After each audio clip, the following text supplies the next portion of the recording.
Sometimes the loneliest souls find each other in the most unexpected places. For Cole Rafferty, a man who'd spent 40 years running from his past, that place was a frozen mountainside where a stray dog appeared at his campfire one winter night. The dog was thin and cautious, but something in its eyes told Cole it wasn't just looking for food.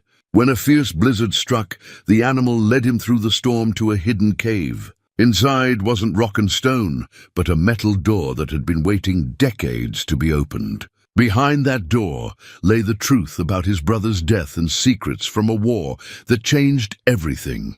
But what was his brother really protecting all those years ago? Before we jump back in, tell us where you're tuning in from. And if this story touches you, make sure you're subscribed, because tomorrow I've saved something extra special for you. The wind had been howling for 3 days straight, carrying with it the kind of cold that settled deep in a man's bones and refused to leave. Cole Rafferty pulled his wool coat tighter around his shoulders as he fed another log to the fire, watching the flames dance against the darkness that seemed to press in from all sides. At 62, he'd weathered more storms than he cared to count. But this one felt different, heavier somehow, as if the mountain itself was trying to tell him something.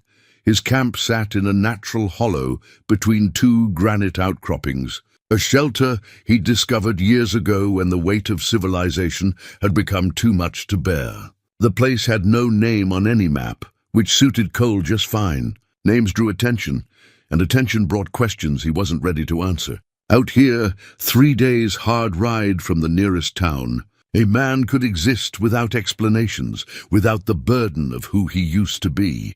The coffee in his tin cup had gone cold again, but Cole sipped it anyway, more for the ritual than the warmth. 40 years of solitude had taught him to find comfort in small things. The sound of wind through pine needles, the way morning light caught on fresh snow, the simple satisfaction of a well-built fire. These were the constants in a life that had known precious few of them. He'd come to these mountains after the funeral, after standing beside a fresh grave and realizing he was the last Rafferty left walking this earth. His brother Michael had been 3 years younger but a lifetime wiser, the kind of man who could read the weather in a horse's ears or find water in country that looked bone dry. Michael had been everything Cole wasn't: steady, reliable, rooted to something larger than himself. The irony wasn't lost on him that he'd spent decades running from the very stability his brother had represented. While Michael built a life, raised a family, and served his country with quiet distinction, Cole had wandered from job to job, town to town, never staying long enough to form attachments that might complicate his inevitable departure. He'd told himself it was freedom, but sitting alone in these mountains, he'd come to understand it for what it really was: cowardice. The fire popped, sending sparks spiraling up into the darkness, and Cole's thoughts drifted to their last conversation. It had been brief, stilted, full of the awkward pauses that marked conversations between brothers who'd grown into strangers. Michael had called to invite him to Christmas dinner, the same invitation he'd extended every year for the past decade. And like every year before, Cole had found an excuse: work that couldn't wait, weather that might turn. A dozen reasonable-sounding lies that boiled down to the simple truth that he didn't deserve a place at that table. "Maybe next year," he'd said, the words coming easily after so much practice. Michael's response had been different that time, touched with something Cole couldn't quite identify.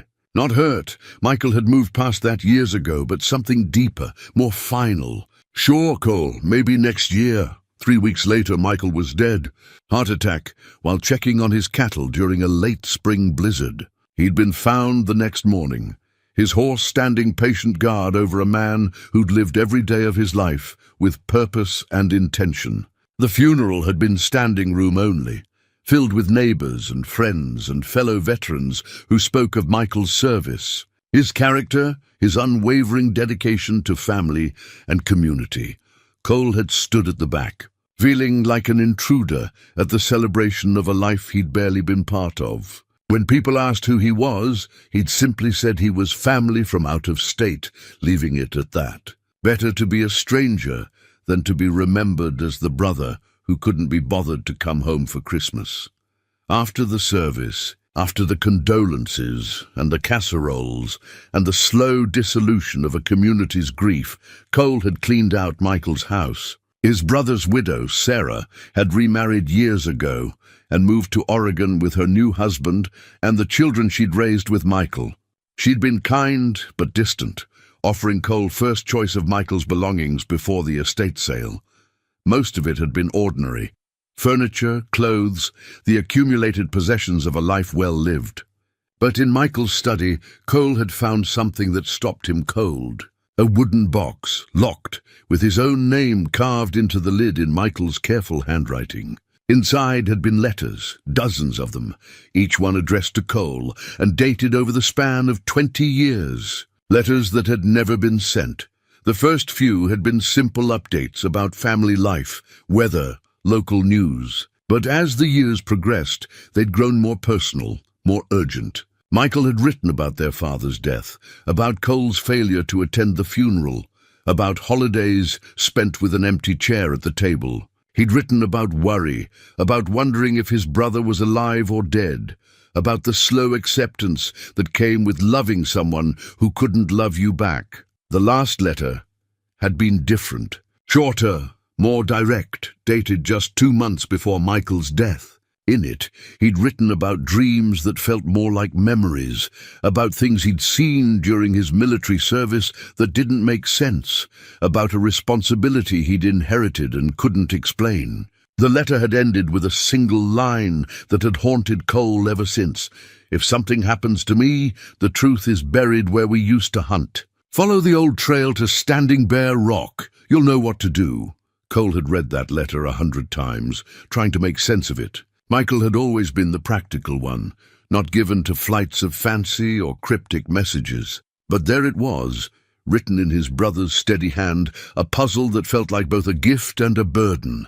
That had been 2 months ago. 2 months of carrying those words around like stones in his pocket, of trying to convince himself that grief was making him see mysteries where none existed. But the mountains had called to him with the same insistence as Michael's words, and eventually Cole had stopped fighting both. He'd loaded his pack with enough supplies for a month and ridden into the high country, following old game trails that he and Michael had explored as boys. The years had changed some things, fallen trees blocking familiar paths, new rock slides altering the landscape, but the bones of the place remained the same. Memory was a powerful compass when a man finally decided to trust it. Standing Bear Rock had been their secret place, a natural stone formation that looked like a massive bear rearing up on its hind legs. They discovered it during a hunting trip when Cole was 16 and Michael 13. 2 boys, feeling very grown up in the wilderness their grandfather had taught them to navigate. They'd carved their initials in a hidden spot and sworn it would be their secret forever. The kind of oath that means everything when you're young and nothing when you're old enough to know better. But Cole had remembered, and 3 days ago he'd found the rock again, weathered but unmistakable. He'd set up camp nearby, partly from nostalgia and partly from the practical consideration that the area offered good shelter and water. If Michael had hidden something here, Cole figured patience would serve him better than frantic searching.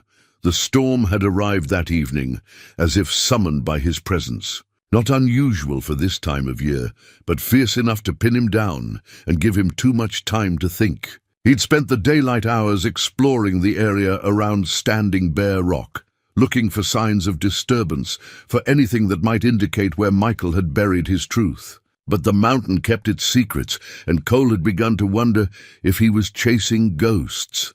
Then this morning the dog had appeared. Cole couldn't say exactly when he'd first noticed it. One moment he'd been alone with his coffee and his doubts, and the next there had been movement at the edge of his vision, a shape, low and cautious, watching him from behind a cluster of pine trees. When he'd turned to look directly, it had vanished, leaving him to wonder if loneliness was finally playing tricks on his mind. But the tracks in the snow had been real enough. Paw prints, medium-sized, circling his camp in a wide arc. The animal had been curious but careful, studying him from a distance before disappearing back into the forest. Cole had seen plenty of wildlife in his years in the mountains: bears, wolves, elk, countless smaller creatures, but this felt different, deliberate, intelligent. The dog had returned at sunset, bolder this time, sitting just at the edge of the firelight where shadows met flame. It was a mixed breed. Cole could see now, probably part German Shepherd with something else thrown in. Its coat was thick and dark, built for mountain winters, but its ribs showed through its fur, speaking of lean times and hard living. Most striking were its eyes, amber-colored and steady, holding a kind of patient intelligence that made Cole feel like he was being evaluated rather than merely observed. "Well," Cole had said, his voice rusty from disuse, "you planning to sit there all night? Or are you going to introduce yourself?" The dog had tilted its head at the sound of his voice, but hadn't moved closer. Smart, Cole thought. Caution had kept it alive this long in country that didn't forgive mistakes. Cole had torn off a piece of jerky and tossed it halfway between them. The dog had watched the meat land in the snow, but hadn't moved to take it, its gaze fixed on Cole's face instead. They'd stayed like that for nearly an hour, man and dog studying each other across the gap of firelight, until finally the animal had risen and melted back into the darkness as silently as it had come. The jerky had been gone by morning. Now, on the third night of the storm, Cole found himself waiting for his visitor's return. The wind had picked up again, driving snow horizontally across his camp and making the fire struggle against its fury. He'd built a windbreak earlier, piling rocks and deadfall to create a pocket of relative calm. But even so, the storm seemed determined to remind him how small and temporary his presence was in this vast wilderness. The dog materialized from the storm like something conjured from his thoughts, appearing suddenly in the circle of firelight, as if it had always been there. This time, it didn't hesitate at the edge of the camp, but walked directly to the spot where Cole had thrown the jerky the night before. It sat down, fixed him with that steady amber gaze, and waited. "Hungry again?" Cole asked, reaching for his pack. This time, when he threw the meat, the dog caught it mid-air and swallowed it in 2 quick bites. Then it sat back down, still watching, still waiting. "That's all I can spare tonight," Cole said. "Storm keeps up like this, I'll be rationing for both of us." The dog cocked its head again, as if considering his words, then did something that made Cole's breath catch in his throat. Around its neck, partially hidden by its thick fur, was a collar. Not just any collar, but one that looked hand-tooled, worn smooth by years of use. And hanging from it, glinting in the firelight, was something that made Cole's heart race, a small metal tag, but not the kind that held a pet's name and address. This was military issue, the kind of dog tag that soldiers wore into battle.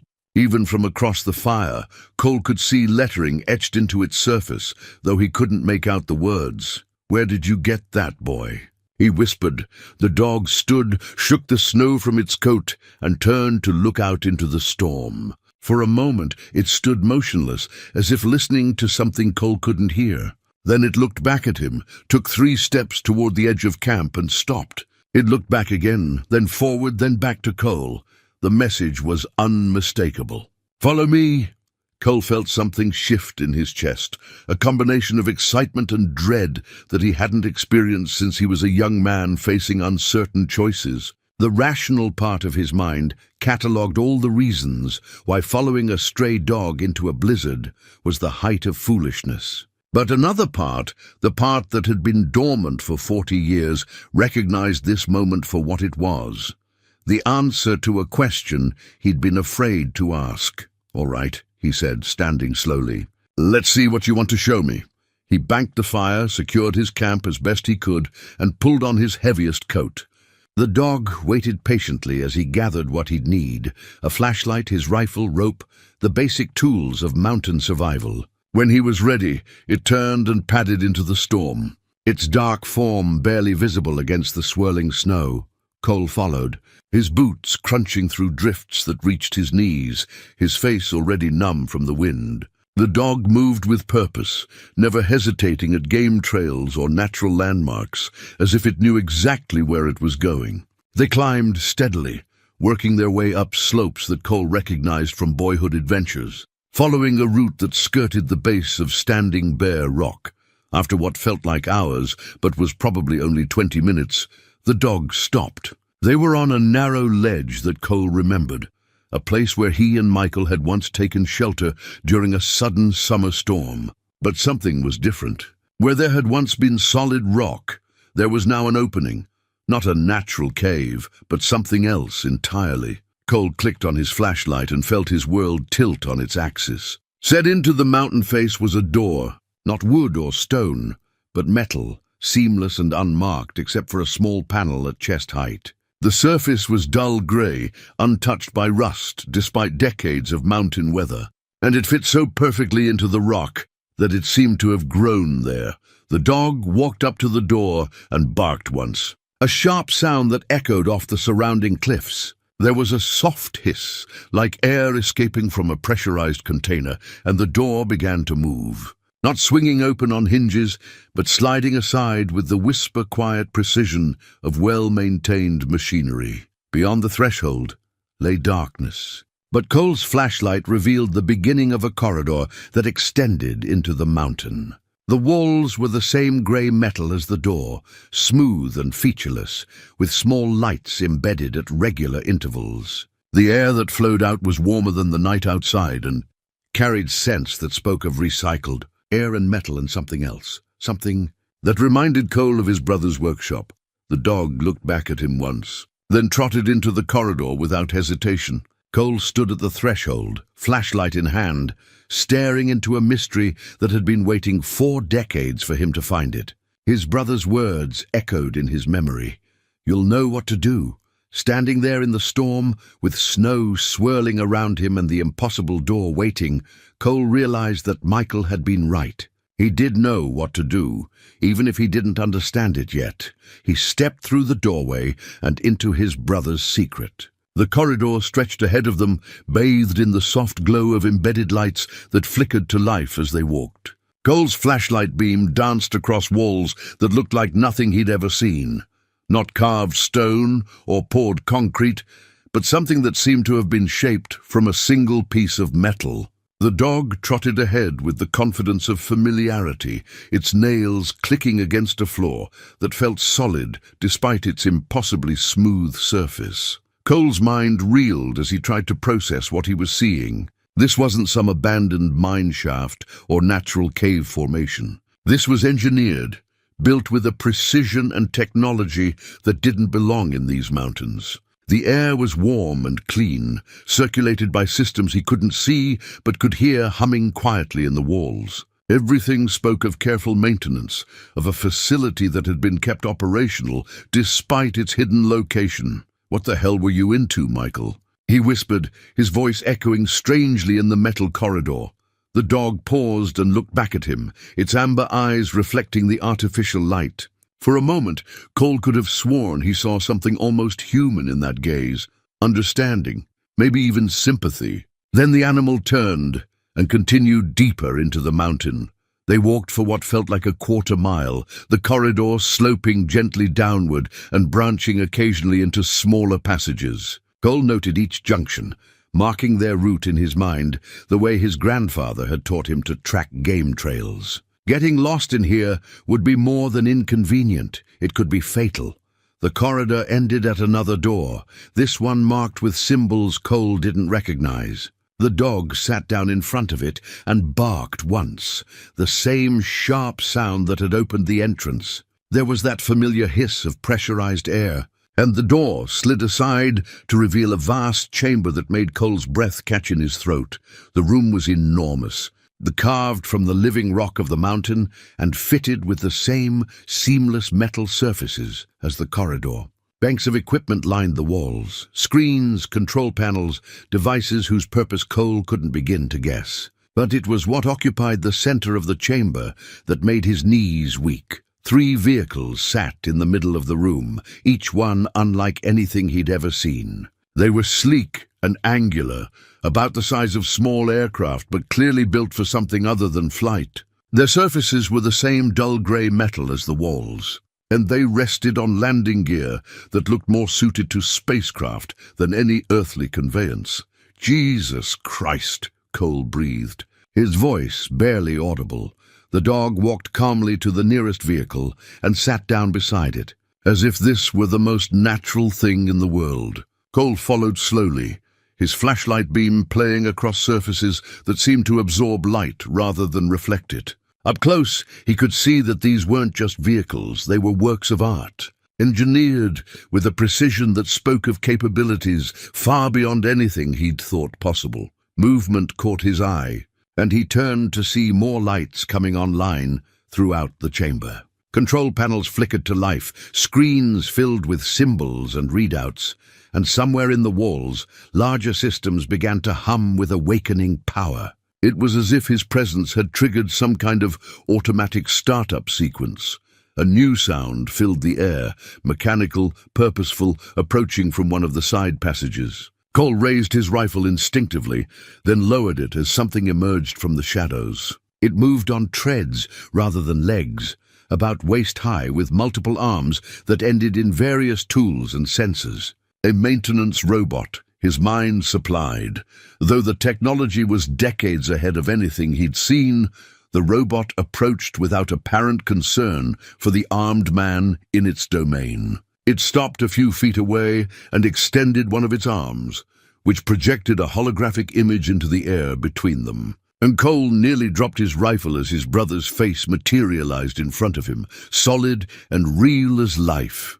"Hello, Cole," the hologram said in Michael's voice. "If you're seeing this, then I'm dead, and you finally found what I've been protecting." Cole's throat went dry.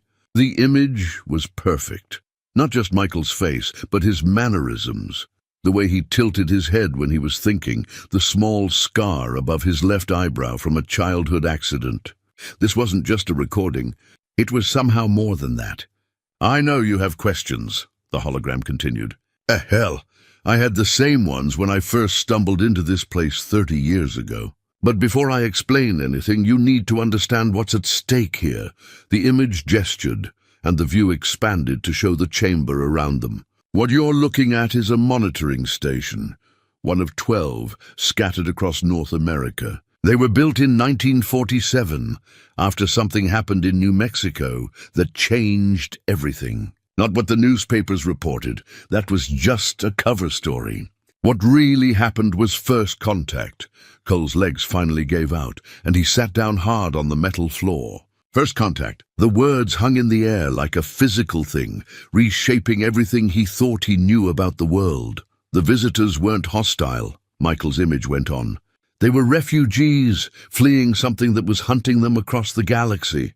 They asked for sanctuary, for a place to hide and rebuild. The government agreed, but with conditions. They would help us advance our technology, but they would do it slowly, carefully, in ways that wouldn't destabilize our society. And they would maintain these monitoring stations to watch for signs of their pursuers. The hologram paused, and Cole could see something that looked like regret cross his brother's features. "I was assigned to this station in 1965, fresh out of the army and looking for purpose. They told me it was a long-term posting, that I'd be responsible for maintaining the equipment and filing reports that would probably never be read. They didn't tell me I'd be the only human contact these refugees would have, or that I'd come to think of them as friends." A new image appeared, a group of figures that were clearly not human. They were tall and slender, with elongated limbs and faces that were both alien and strangely familiar. Their eyes were large and expressive, holding an intelligence that was unmistakably sentient. They called themselves the Watchers, Michael said. They'd been observing our species for centuries, trying to understand us before making contact. When their enemies finally found Earth, the Watchers had a choice: flee again or make a stand. They chose to stay, to help us prepare for what's coming. The dog had moved closer during the hologram's explanation, and now it sat pressed against Cole's leg, offering warmth and comfort that he desperately needed. Cole's hand found the animal's head automatically, his fingers working through the thick fur as his mind struggled to process what he was hearing. The technology you see here is the result of that partnership, Michael continued. The vehicles are atmospheric craft, capable of reaching any point on Earth in a matter of hours. The monitoring equipment tracks electromagnetic signatures, gravitational anomalies, anything that might indicate the arrival of hostile forces. And the dog, Michael smiled and Cole felt his heart clench with sudden loss. The dog is special. He's not entirely what he appears to be. The Watchers created him as a companion and guardian, part biological and part something else. His name is Keeper, and he's been waiting for you for 2 months. Cole looked down at the animal, at Keeper, and saw intelligence looking back at him. Not just animal intelligence, but something deeper, more complex. The dog that had led him through the storm wasn't just a stray looking for food. He was a messenger, a guardian, a bridge between 2 worlds. I know this is a lot to take in, Michael's hologram said, his voice gentle with understanding. I had weeks to adjust to the truth, and even then it nearly broke my mind. But you don't have weeks, Cole. The monitoring stations have been going dark, one by one. Something is hunting the Watchers again, and it's getting closer to Earth. The image changed to show a map of North America with 12 points of light scattered across its surface. As Cole watched, the lights began winking out, first one in Alaska, then another in northern Canada, then a third in the Rocky Mountains of Colorado. 3 stations have gone silent in the past month, Michael said. This facility is the primary hub, the one that coordinates all the others. If it falls, we'll be blind when the real threat arrives. And Cole, the hologram's expression grew grave. The Watchers believe it will arrive soon. Maybe weeks, maybe days. The robot's arms retracted, and the hologram began to fade. But before it disappeared entirely, Michael stepped forward, his image becoming more solid, more real. I'm sorry I couldn't tell you any of this while I was alive, he said. The secrecy was part of the bargain, part of protecting both species. But now you're the only one left who can carry on the work. The Watchers chose our family for a reason. Cole, we have something they value, the ability to see the big picture, to put the welfare of others before our own interests. Cole wanted to speak, to ask the 1,000 questions crowding his mind, but his voice seemed to have abandoned him entirely. There's more you need to know, Michael said, his image growing fainter with each word. But first, you need to meet them. The last 3 Watchers on Earth are here, in the deep chambers. Keeper will take you to them. Trust him, Cole, trust them. And remember everything our grandfather taught us about honor and duty, about protecting those who can't protect themselves. All of that was preparation for this moment. The hologram flickered one final time. Make me proud, brother. And then Michael was gone, leaving Cole alone in a chamber full of impossible technology with a dog that wasn't entirely a dog, and the weight of an entire world's future pressing down on his shoulders. Keeper stood and walked toward another passage, one that led deeper into the mountain. At the threshold, he turned back and waited, his amber eyes patient and understanding. Cole got slowly to his feet, his legs shaky but determined. Everything he thought he knew about the world had just been turned upside down. But one thing remained constant. His brother had trusted him with something important, and he wouldn't let Michael down. Not again, all right. Keeper, he said, his voice steadier than he felt. Let's go meet your friends. The deeper passages felt different from the upper corridors, older somehow, as if they predated the technology that filled the main chamber. The walls here were rougher, carved from living rock, but reinforced with the same seamless metal. Keeper padded ahead with quiet confidence, his form barely visible in the soft glow of the embedded lights. Cole's mind reeled with everything he'd just learned. Alien refugees, monitoring stations, a galactic threat approaching Earth. 2 hours ago, his biggest concern had been whether his coffee supplies would last through the storm. Now he was walking into the heart of a conspiracy that stretched back to before he was born, carrying a responsibility he didn't understand and wasn't sure he could handle. The passage opened into a smaller chamber, this one clearly designed for habitation rather than technology.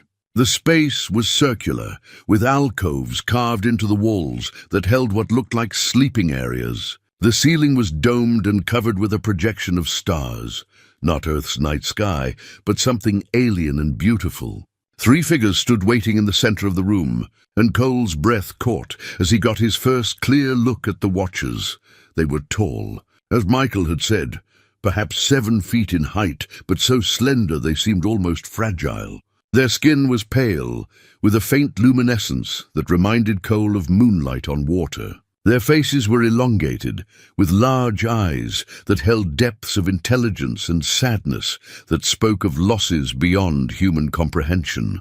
They wore simple garments that seemed to shift color in the light, and they moved with a grace that suggested they were not entirely bound by the same physical laws that governed human motion. The one in the center stepped forward, and when it spoke, the words formed directly in Cole's mind, rather than reaching his ears through sound. "Welcome, Cole Rafferty. I am Ethan, speaker for the Last Watch. Your brother spoke of you often."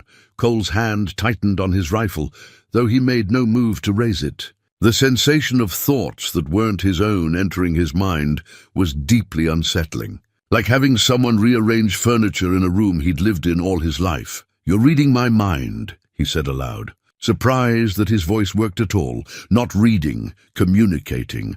Your species lacks the neural pathways for direct thought transmission, so we adapt. What you experience as intrusion is actually a gift, a temporary expansion of your natural capabilities." The explanation didn't make Cole feel any better about the situation. He'd always prized his mental privacy, the last fortress where a man could retreat when the world became too much. Having that sanctuary breached, even by beings who claimed benevolent intent, felt like a violation. Keeper moved to sit beside Ethan, and the watcher's long fingers stroked the dog's head with obvious affection. The gesture was so human, so familiar, that it eased some of Cole's tension. "Keeper has been your brother's companion for many years," Ethan continued. "When Michael passed from this existence, Keeper mourned as deeply as any human. We gave him purpose, to find you, to bring you here when the time was right. And when was that supposed to be?" Cole asked. "Michael's been dead for 2 months," the second watcher stepped forward, smaller than Ethan, but carrying an air of ancient authority that made Cole think of old-growth forests and deep caverns. "I am Solace, keeper of records. The timing was not of our choosing. Events have accelerated beyond our projections. The hunters moved faster than anticipated." "The hunters," Cole repeated. "That's what's been destroying your monitoring stations." "Ancient enemies," the third watcher said, and this one's mental voice carried a chill that made Cole shiver. "I'm Nyx, warsinger of the Lost Fleet. The hunters have pursued us across the galaxy for millennia, destroying worlds that offer us sanctuary. They cannot tolerate the existence of any species that might challenge their dominion." Cole sank onto a stone bench that had been carved into the chamber wall. The weight of cosmic conflict pressing down on him made his earthly problems seem insignificant by comparison. "Why Earth? Why not just keep running?" "Because there is nowhere left to run," Ethan replied, and Cole could feel the deep sadness that accompanied the thought. "We are the last of our kind, 3 survivors from a civilization that once spanned star systems. We chose Earth because your species shows promise, potential for growth that might one day match our own. If we fall here, both our species face extinction." The implications hit Cole like a physical blow. These beings hadn't just sought refuge on Earth. They'd made it humanity's problem, whether humans wanted it or not. "So you're using us as a shield?" "No." Nyx's mental voice was sharp, angry. "We offer alliance, partnership. Your species has qualities we lost long ago: resilience, adaptability, the capacity for rapid growth under pressure. Together, we might achieve what neither could accomplish alone. And if we refuse, the hunters will come regardless," Solace said. "They have marked this system. Your species will face them unprepared, unaware, alone. We estimate human civilization would survive perhaps 6 months." Cole stood and began pacing, his boots echoing off the stone floor. Everything they were telling him ran counter to every instinct he'd developed over 62 years of life. Trust slowly earned, verify everything, never accept responsibility for problems you didn't create. But here he was, being asked to take on the guardianship of not just his own species, but the last survivors of another. "What exactly are you asking me to do?" he said finally. "What your brother did," Ethan replied. "Maintain the monitoring stations, coordinate our defenses, serve as liaison between our species and selected members of your government." Selected members. How many people know about this? Fewer than before. The monitoring network was overseen by a small group within your military and intelligence agencies. As stations have gone dark, so have their human contacts. We believe the hunters have infiltrated your communication systems. Cole felt a chill that had nothing to do with the mountain cold. "They're here already?" "Advanced scouts," Nix confirmed. "Gathering intelligence, preparing the way. The main force will follow, but not for some time." Weeks, perhaps months, the dog, Keeper, had been sitting quietly throughout the conversation. But now he stood and walked to Cole. He sat down directly in front of him and fixed him with those intelligent amber eyes. Without warning, images flooded Cole's mind, not words or concepts, but pure memory. He saw Michael working alongside the Watchers, learning their technology, becoming fluent in their silent communication. He saw the monitoring stations in their prime, staffed by dedicated humans who understood the magnitude of their responsibility. He saw the gradual shutdown of the network as the hunters drew closer. Felt Michael's growing desperation as he realized he was aging beyond his ability to maintain the system alone. And he saw himself through Michael's eyes. The brother who had run from every responsibility, every connection, every chance to be part of something larger than himself. But also the brother who had inherited their grandfather's gift for seeing patterns, for understanding complex systems, for remaining calm under pressure. "Your brother believed you were the only one who could succeed him," Ethan said gently. "He spent years preparing for this moment, learning everything we could teach him so that he could teach you." "He never said anything," Cole protested. 40 years and he never even hinted, because the knowledge would have destroyed you before you were ready. Your brother understood that wisdom comes not from the accumulation of facts, but from the willingness to accept responsibility when the moment demands it. Cole looked around the chamber, taking in the alien technology, the three beings who represented the last hope of their species. The dog who had guided him through a storm to find his destiny. Everything about the situation was impossible, overwhelming, terrifying, and yet somewhere deep in his chest he felt something he hadn't experienced in decades. "Purpose. Show me," he said quietly. "Show me what I need to learn. The lessons will be difficult," Solis warned. "The technology is complex, the responsibility is enormous. You will be required to make decisions that affect the survival of 2 species. I've been running from difficult decisions my whole life," Cole said. "Maybe it's time I stopped." Ethan moved closer, and Cole could feel something like approval radiating from the tall figure. "Then we begin now.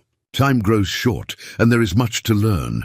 Keeper barked once, a sound of agreement that echoed off the stone walls. And for the first time since he'd entered the hidden facility, Cole felt like he might actually be where he belonged. The next several hours blurred together in a kaleidoscope of impossible information and alien technology. Solis led Cole through the facility's primary systems, each one more advanced than anything he'd imagined possible. The monitoring equipment could track electromagnetic signatures across the solar system, detecting spacecraft at distances that made Earth's most sophisticated radar seem primitive by comparison. "This reads gravitational distortions," Solis explained, his thoughts flowing directly into Cole's mind as they stood before a control panel covered in symbols that shifted and changed as he watched. "Hunter vessels travel by bending space-time. The signature is unmistakable once you know what to look for." Cole tried to focus on the displays. But the constant flow of telepathic information was giving him a headache that felt like someone driving nails through his skull. Could we try the old-fashioned way for a while? Speaking out loud, I mean. This mental communication thing is wearing me down. Ethan, who had been observing from across the chamber, approached with what might have been concern. When he spoke, his voice was a whisper of sound that seemed to come from everywhere at once. Forgive us. We forget how taxing direct communication can be for your species. Your neural pathways are not designed for the bandwidth we consider normal. It's like trying to drink from a fire hose, Cole said, rubbing his temples. Maybe we could work up to it gradually? A wise approach, Nix agreed, her voice carrying musical undertones that reminded Cole of wind through mountain pines. Your brother required weeks to adapt fully. We have been impatient in our instruction. The acknowledgement helped, but Cole still felt overwhelmed by the sheer volume of information they were trying to impart. The facility's technology was centuries ahead of anything on Earth, and understanding it required not just learning new facts, but accepting entirely new ways of thinking about reality. Keeper had remained at Cole's side throughout the tour, occasionally pressing against his leg when the stress became too apparent. The dog's presence was oddly comforting, an anchor of familiar warmth in a sea of alien strangeness. Tell me about Keeper, Cole said during a break in the technical instruction. Michael's hologram said he wasn't entirely what he appears to be. Ethan knelt beside the dog, his long fingers stroking the thick fur with obvious affection. Keeper represents one of our greatest achievements in biological engineering. He retains all the loyalty and emotional capacity of Earth canines while possessing enhanced intelligence and extended lifespan. His neural structure has been modified to allow limited telepathic communication and perfect recall of everything he experiences. So he's a spy. He is a guardian, Nix corrected, her tone sharp. Created to protect the humans who serve as our liaisons. Your brother faced dangers that required more than human reflexes could handle. Keeper has saved his life on more than one occasion. What kind of dangers? The three watchers exchanged glances that needed no telepathic enhancement to interpret. Reluctance, concern, the weight of bad news delivered too often. The network has not operated in isolation, Solis said finally. There are those among your species who would use our technology for their own purposes. Religious fanatics who see us as demons. Military leaders who view our presence as an invasion to be repelled. Corporate interests that would exploit our knowledge for profit. And now there are the collaborators, Nix added, her voice carrying a chill that made Cole's spine prickle. Humans who have been contacted by Hunter advanced scouts and convinced to aid their cause. Cole felt his stomach drop. Humans are working with these hunters? The hunters are masters of manipulation, Ethan explained. They offer power, knowledge, the promise of survival when the invasion comes. For some humans, the temptation is irresistible. How many? We do not know. The infiltration began months ago, possibly longer. Communication between monitoring stations was severed before we could assess the full extent of the collaboration. Cole walked to one of the viewport-like screens that showed the chamber where the three vehicles waited. The craft looked sleek and powerful, but also somehow vulnerable sitting in their hidden hangar. These ships, how many people know about them? Very few. The vehicles were our contribution to the Alliance, transportation that could reach any point on Earth within hours, capable of operating in environments that would be lethal to human aircraft. And they're just sitting here, waiting, Solis confirmed. Your brother was trained to pilot them, but in his final years, his reflexes had slowed beyond safe parameters. We have been grounded for nearly 2 years. You want me to learn to fly those things, eventually. But first, you must understand the monitoring systems. The vehicles are useless without accurate intelligence about Hunter movements.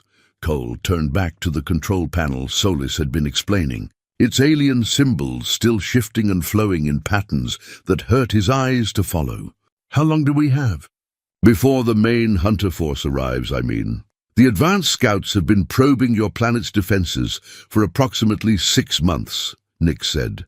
Based on historical patterns, The main invasion force will arrive between 3 and 18 months after initial contact. That's not very precise. The hunters adapt their timeline based on resistance encountered. If they meet significant opposition, they will bring overwhelming force quickly. If they detect weakness, they may take time to position assets and eliminate potential threats. Which category do we fall into? The silence that followed his question was answer enough. Cole felt a familiar sensation in his chest, the same hollow feeling he'd experienced standing beside Michael's grave, realizing he was alone in the world. Except now it wasn't just his world that was at risk. "We're weak," he said. "It wasn't a question.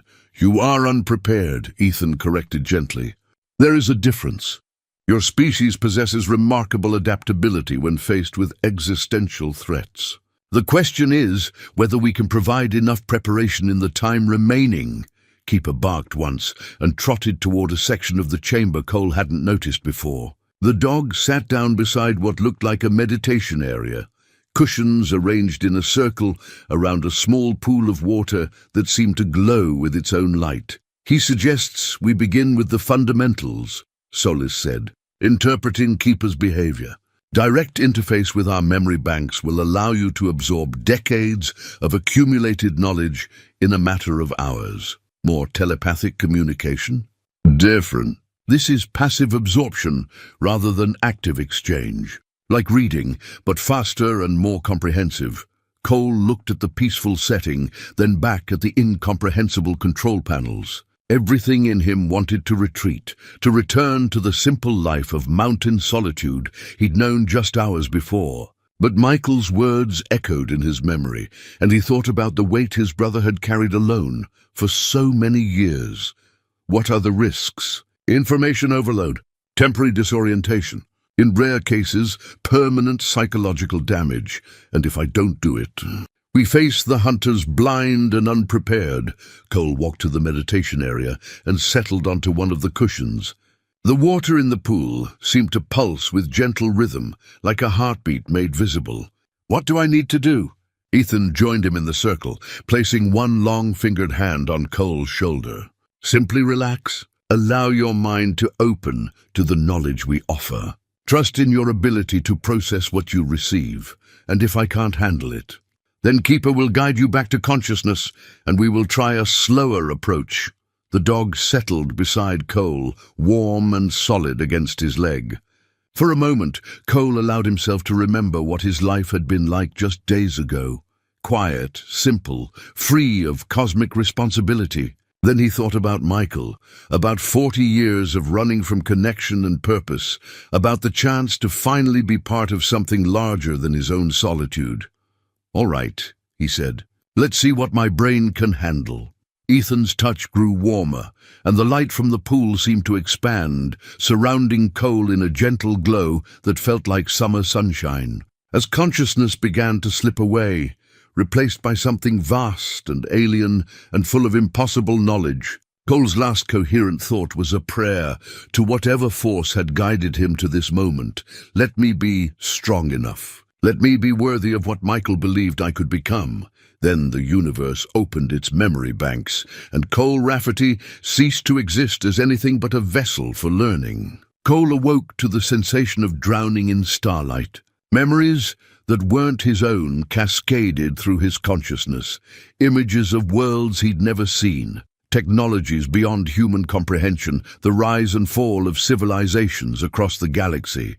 He lay on the stone floor of the meditation chamber, Keeper's warm form pressed against his side, while his mind struggled to sort his own thoughts from the vast archive of Watcher knowledge now residing in his skull.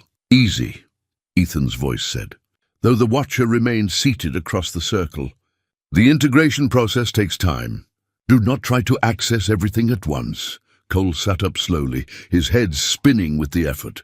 The pool of light at the center of their circle had dimmed to a gentle glow, but even that seemed too bright for his overwhelmed senses. "How long was I out?" 8 hours. Longer than your brother required, but well within safe parameters. 8 hours. Cole tried to remember what it had felt like to learn things the normal way, slowly, one fact at a time, with gaps and uncertainties that left room for doubt. Now his mind contained detailed knowledge of hunter ship designs, watcher history spanning millennia, and the technical specifications of every system in the monitoring network. The information was all there, perfectly preserved, but accessing it felt like trying to read a library while falling off a cliff. The disorientation will pass, Solis assured him from somewhere behind Cole's left shoulder. Your neural pathways are adapting to accommodate the new information. Within a day or two, the knowledge will feel natural, as if you had always possessed it. I can see the gravitational wake patterns of hunter scout ships, Cole said wonderingly. I know how to calculate hyperspace transit times and identify 17 different classes of alien technology. But I can't remember what I had for breakfast yesterday. The immediate memories will return, Nick said. The mind prioritizes new information for a time, then achieves balance. Keeper shifted beside him, and suddenly Cole understood something that made his breath catch. The dog's presence wasn't just comfort, it was active support. Through their physical contact, Keeper was helping to regulate the flow of information in Cole's brain, preventing the kind of overload that could cause permanent damage. He's been monitoring my neural activity, Cole said, his hand finding the dog's head. Making sure I don't burn out. One of his primary functions, Ethan confirmed. Your brother required similar assistance during his first months with the network. Keeper learned to read human brain patterns and provide stabilizing influence when necessary. Cole pushed himself to his feet, surprised by how steady he felt despite the mental chaos. The knowledge transfer had been traumatic, but it had also filled gaps in his understanding that made the facility's technology suddenly comprehensible. He walked to the nearest control panel and found himself reading the flowing symbols as easily as if they were written in English. The Vancouver station went dark 4 days ago, he said, interpreting the data streams without conscious effort. Before that, Calgary and Whitehorse, the hunter scouts are working their way south along the Rocky Mountain corridor. Correct. The pattern suggests they are seeking something specific rather than conducting general reconnaissance. This facility. They're looking for the primary hub, most likely. If they can locate and neutralize the central monitoring station, the remaining network will be blind and defenseless. Cole studied the tactical display, seeing patterns that his enhanced understanding made clear. They're not just hunting randomly. Someone is giving them guidance, someone who knows the network's structure. Solis nodded gravely. We have reached the same conclusion. The collaborators possess detailed knowledge of our operations. How is that possible? I thought knowledge of the network was restricted to a handful of people. It was. But people retire, change loyalties, face pressures we cannot anticipate. Over 30 years, dozens of humans have had access to classified information about our presence. The implications hit Cole like a physical blow. Any one of them could be feeding information to the hunters or being coerced into cooperation, Nix added. The hunters are skilled at identifying pressure points, family members, financial difficulties, personal secrets that could be used as leverage. Cole returned to the tactical display, his new knowledge allowing him to understand the scope of what they were facing. The North American monitoring network had been vast, 12 stations stretching from Alaska to Mexico, each one capable of tracking activity across thousands of square miles. With 9 stations already compromised, they were operating nearly blind. We need to re-establish contact with the remaining stations, he said. Impossible through normal channels. The hunters have demonstrated ability to intercept and decode our communications. Then we go in person. The 3 watchers exchanged glances, and Cole felt their concern even without telepathic contact. The risk, Ethan began, is less than the risk of sitting here waiting for them to find us, Cole interrupted. If we can't coordinate with the other stations, we're just targets waiting to be eliminated. Your brother attempted such contact 3 weeks ago, Nix said quietly. He did not return. The words hit Cole like ice water. Michael, you said he died of a heart attack. He did. But the attack occurred while he was attempting to reach the Denver station. We found his body 50 miles from the facility, along with evidence of hunter technology. Cole felt anger building in his chest, hot and clean after days of confusion and fear. His brother hadn't died peacefully at home. He died alone in the mountains, trying to complete a mission that Cole should have been there to help with. Another responsibility abandoned. Another connection severed by his own cowardice. "Show me the route he took," Cole said. Solis activated a three-dimensional map that filled the air above the control panel. A red line traced Michael's path from the primary station toward Denver, ending at a point marked with a pulsing indicator. "The Denver facility is here," Solis explained, highlighting a location in the Colorado Rockies. "Your brother's vehicle was found here, approximately 47 miles short of his destination." Vehicle? One of the atmospheric craft. Michael was the only human qualified to pilot them. Cole studied the map, his enhanced knowledge providing tactical insights that would have been impossible hours earlier. The route takes him through 3 mountain passes, all of them natural choke points. "Perfect for an ambush. We believe the hunters were tracking his approach," Ethan said. "Their technology is superior to ours in many respects, but they didn't destroy his craft. They forced him down and then killed him on the ground." Cole traced the route with his finger, seeing possibilities that his brother might have missed. Michael was thinking like a pilot, fast, direct, efficient. But the hunters were thinking like hunters. They knew where he was going and got there first. "You are suggesting a different approach?" "I'm suggesting we think like prey instead of predators. Move carefully, use terrain for concealment, avoid the obvious routes." Cole turned to face the 3 watchers. "But first, I need to learn to fly one of those ships." "The training is complex," Nix warned. "Your brother required months to achieve basic proficiency. Then we'd better start now." Keeper barked once and trotted toward the chamber's exit, clearly understanding that their planning session was moving to the next phase. Cole followed, feeling the weight of downloaded knowledge settling more comfortably in his mind. The disorientation was fading, replaced by a clarity of purpose he hadn't experienced. Since he was young, he thought about Michael making this same transition 30 years ago, a young man accepting responsibility for protecting 2 species from an enemy he barely understood. At least Cole had the advantage of his brother's experience, painful as that knowledge was to acquire. In the main hangar, the 3 atmospheric craft waited like sleeping predators. Cole approached the nearest one, running his hand along its smooth hull. Through his enhanced understanding, he could sense the craft's capabilities, speeds that would make military jets seem motionless, maneuverability that defied conventional physics, stealth systems that could render it invisible to most forms of detection. "This one," he said, choosing instinctively. "When do we start?" "Now," Ethan replied. "Time grows short, and the next attack could come at any moment." As the craft's hull began to part, revealing an interior that seemed larger than the external dimensions would allow, Cole felt a familiar sensation, the same mixture of fear and excitement he'd experienced as a young man facing uncertain choices. The difference was that now he understood what was at stake. This time, he wouldn't run from the responsibility. This time, he would be ready.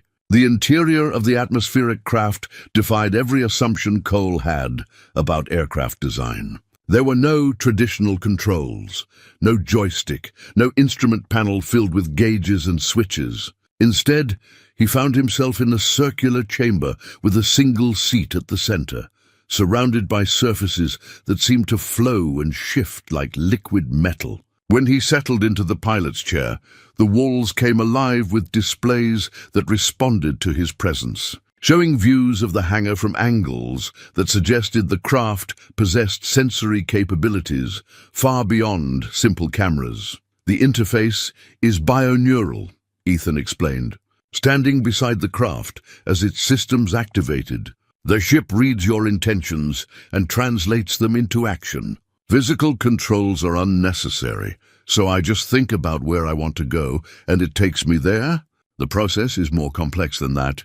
You must learn to communicate with the craft's intelligence, to form a cooperative partnership rather than attempting to impose control." Cole leaned back in the seat, feeling surfaces that molded themselves to his body like living tissue. "The ship is alive?" Not in the biological sense, but possessed of awareness nonetheless. Watcher technology blurs the distinction between machine and organism. What you call artificial intelligence, we consider simply another form of consciousness. The concept should have been disturbing, the idea of merging his mind with an alien intelligence. But Cole found it oddly comforting. The downloaded knowledge helped him understand that Watcher technology was built on principles of cooperation rather than domination. The craft wouldn't overpower his will. It would amplify and enhance it. How do I begin? Close your eyes. Focus on the sensation of flight, not the mechanics, but the experience itself. The craft will respond to emotional resonance as much as conscious intent. Cole followed the instructions, letting his mind drift to memories of soaring eagles he'd watched from mountain peaks. The craft responded immediately, surfaces around him shifting to provide different support angles, displays changing to show aerodynamic information he could somehow interpret without conscious effort. Good, Nick said from somewhere outside the ship. The craft recognizes your intent to fly. Now you must learn to communicate your destination. Denver, Cole said aloud. Nothing happened. Specificity is required, Solis explained. The craft needs more than a city name. Visualize the exact location, coordinates, terrain features, approach vectors. Cole accessed his enhanced memory, calling up detailed topographical data about the Denver monitoring station. The information flowed through his consciousness with crystal clarity. Elevation, latitude and longitude, surrounding geography, even historical weather patterns. As the data crystallized in his mind, the craft's displays changed to show a three-dimensional map of the Rocky Mountains with a route plotted in glowing lines. Excellent, Ethan said. But before we attempt actual flight, you must understand the craft's limitations. Speed and maneuverability come at the cost of vulnerability to certain forms of detection, hunter sensors, among others. The craft can achieve near invisibility to human technology, but hunter ships employ quantum resonance scanning that can penetrate most stealth systems. Cole studied the plotted route, seeing potential problems that his tactical knowledge made obvious. The direct path takes us over 3 major cities and 2 military installations. If the hunters are monitoring those areas precisely, your brother's final mission failed because he chose speed over stealth. We cannot afford to repeat that mistake. Then we go low and slow. Use terrain masking, avoid population centers, stay below radar coverage. Cole manipulated the route display with thought alone, plotting a path that wound through mountain valleys and followed natural terrain features. It'll take longer, but will be harder to track. The revised route reduces travel time from 40 minutes to 3 hours. Solis noted, better than not arriving at all. Keeper had been sitting quietly at the edge of the hangar, but now he approached the craft and barked once. The ship's entrance expanded to accommodate him, and the dog jumped inside with obvious familiarity. He insists on accompanying you, Ethan said. Keeper has flown with your brother many times. Will his presence affect the ship's performance? On the contrary. Keeper's neural modifications allow him to serve as a secondary interface, monitoring both your condition and the craft's systems. He can detect stress patterns that might indicate impending pilot error. Cole looked down at the dog, who had settled beside the pilot's chair with practiced ease. You've done this before, haven't you, boy? Keeper's tail thumped once against the deck, an unmistakably affirmative response. Very well, Cole said. Let's see what this thing can do. The launch was unlike anything he'd ever experienced. Instead of the violent acceleration he expected, the craft simply departed. One moment they were sitting in the underground hangar. The next, they were rising through what appeared to be solid rock. Cole watched through the ship's displays as layers of stone parted before them like water, revealing a vertical shaft that led to the surface. Emergency exit, Ethan's voice said through the craft's communication system. The main entrance would be too visible for daytime departure. They emerged from the mountainside through an opening that sealed itself behind them, leaving no trace of their passage. The craft hovered for a moment above the snow-covered peaks, its stealth systems rendering it invisible to any observers below. "How do we look?" Cole asked. "Undetectable to conventional sensors," Nix replied from the base. "Hunter technology might still pose a threat, but you appear to be clear for the moment." Cole focused on the route he'd plotted, feeling the craft respond to his intentions with fluid grace. They dropped into a valley between peaks, following the terrain at speeds that should have been terrifying, but somehow felt natural. The ship's intelligence anticipated obstacles and adjusted course microseconds before Cole's conscious mind registered the need for change. They flew in silence for the first hour, Cole gradually learning to trust the craft's capabilities while Keeper monitored their progress with alert attention. The dog's presence was oddly reassuring, a familiar constant in an experience that redefined everything Cole thought he knew about flight. "Contact," Keeper said suddenly, and Cole realized with shock that the dog had spoken in his mind, using the same telepathic communication the Watchers employed. What kind of contact? Cole asked, accessing sensor data that flowed directly into his consciousness. "Hunter Patrol. 2 ships, approximately 30 miles ahead, moving in search pattern." Cole felt his heart rate spike, but forced himself to remain calm. Panic would only impair his ability to communicate with the craft. "Can we avoid them?" "Possible. Alternate route through Cascade Valley adds 20 minutes to flight time, but maintains terrain masking." "Do it." The ship changed course without perceptible deceleration, diving deeper into the mountains and following a route that kept them hidden behind ridgelines and peaks. Through the craft's sensors, Cole could track the hunter ships, sleek, angular vessels that moved with predatory efficiency through the sky above their hiding place. "They're scanning," Keeper reported. "Quantum resonance sweeps, exactly as the Watchers predicted. Are we hidden?" "For now. But if they expand their search pattern," Cole didn't need the dog to finish the thought. They were playing a deadly game of hide-and-seek, with an enemy whose technology was superior to their own. Discovery would mean certain death, just as it had for Michael. How much further to Denver? 93 miles. Current course will take us there in 1 hour, 47 minutes. Too long. Cole could feel the hunter ships adjusting their search pattern, moving closer to the valley that concealed them. Soon they would be trapped, forced to choose between revealing their position and abandoning the mission, unless they could find another way. "Keeper," Cole said, an idea forming in his mind. "Your neural modifications, can you interface directly with the craft's systems?" "Yes. Direct bioneural link is possible but risky." "What kind of risks?" "Information overload. Possible feedback damage to both biological and artificial systems." Cole weighed the options, feeling the pressure of the approaching hunter ships like a physical weight. Sometimes the only way forward was through the danger rather than around it. "Do it," he said. "Link with the ship. I need every advantage we can get." Keeper moved closer to the pilot's chair, and Cole felt the dog's consciousness merge with both his own and the craft's intelligence. The sensation was overwhelming. Suddenly, he could perceive the world through 3 different sets of senses simultaneously, processing information at speeds that should have been impossible for human cognition, but it also revealed something else. Through the enhanced sensor net, he could see the hunter ship's blind spots, the gaps in their coverage that a skilled pilot might exploit. "There," he whispered, seeing the path that would take them safely past the enemy. "Hold on, Keeper. This is going to be interesting." The neural link with Keeper and the craft created a fusion of consciousness that transcended anything Cole had imagined possible. Through the enhanced perception, he could feel the hunter ship's search patterns like pressure waves against his skin, see their blind spots as clearly as physical obstacles, and anticipate their movements with uncanny accuracy.